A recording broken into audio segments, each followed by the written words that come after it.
Hello, my name is Chris Beck, and I'm going to be talking about the pros and cons of modifying a car, and not only that, just what you can do to your car, because not all of them are going to have like cons to it, depending on what certain things that you're trying to talk about.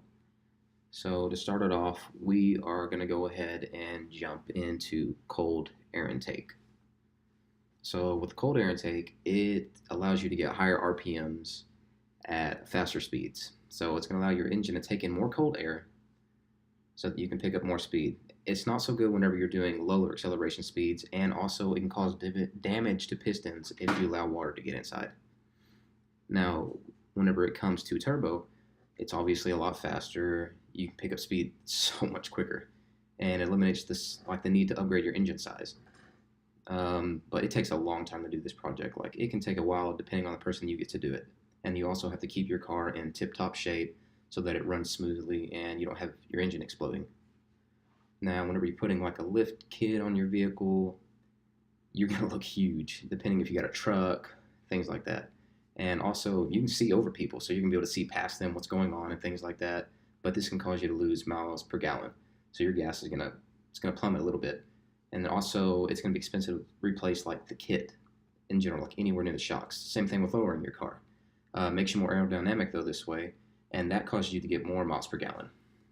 But with that, if you hit even like holes, potholes, bumps, anything, speed bumps, that's going to mess your car up because you're scraping. You can obviously get a pad for that so that it protects it, but it's also going to be difficult whenever you're changing a tire because it's going to be over the car, like the little lips.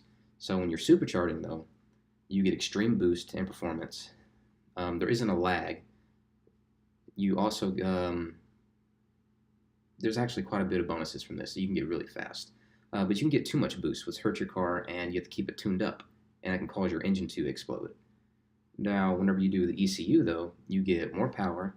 You can get a better response from your car because it's the computer. But doing this, some people say it can shorten the vehicle life because you're changing the performance of it. And also, it raises your fuel consumption because you're allowing more fuel to get inside the engine whenever you're pressing the pedal down so that you accelerate a lot faster. As for the exhaust, this can gain you some horsepower and you can roar, but some of them are very costly and some of them do sound really bad. You could sound like a weed eater driving down the road, and no one really is going to want to hear that. That's the most unsatisfying noise ever. You want to roar when you're driving down the road. Now let's talk about sway bars.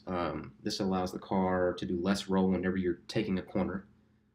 Also helps you handle better. So when you're driving around corners, you slow down. You're not going to worry about that real bad lean. But if you have too much weight on it and you already have a lot of weight, you're going to lose traction and spin out. And then also it can break not motor mounts, but the mounts near the wheels and things like that. Now for the short shifter, that is going to allow you to shift really, really fast. So you're going to have lower gear times because you're going to be going from gear to gear really fast. There's not really many cons for this. I mean, some say it can hurt the transmission, but not really. Now for your steering box, your steering wheel, this allows almost a new feel when you get a new one. Allows better handling. I mean, literally even move it a slight inch and you're going to move, or a centimeter, I should say.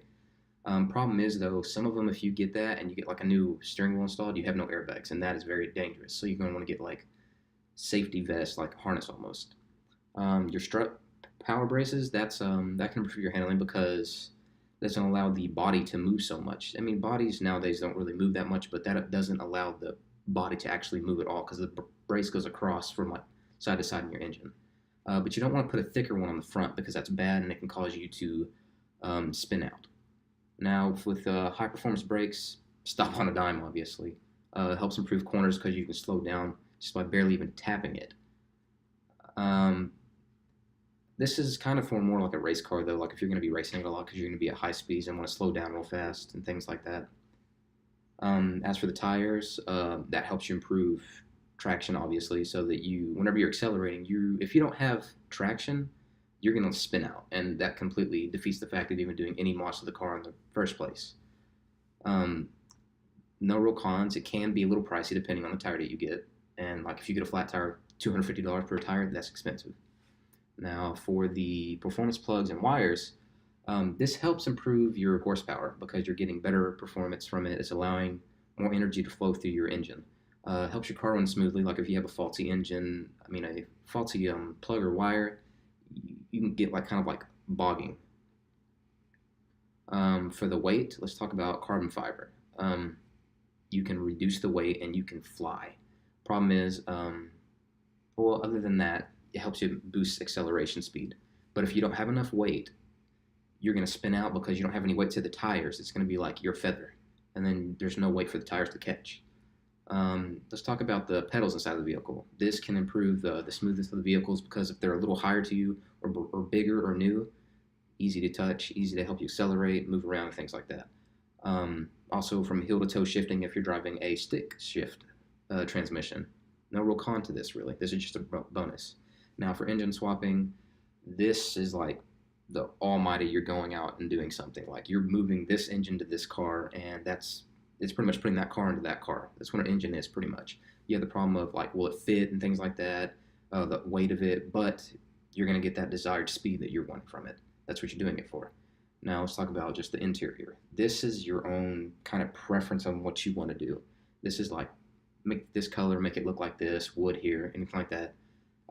Racing seats can be comfortable, and they come with the harnesses too, so that you can strap in and be safe whenever you're driving and things like that. And you kind of do this one for comfort a little bit.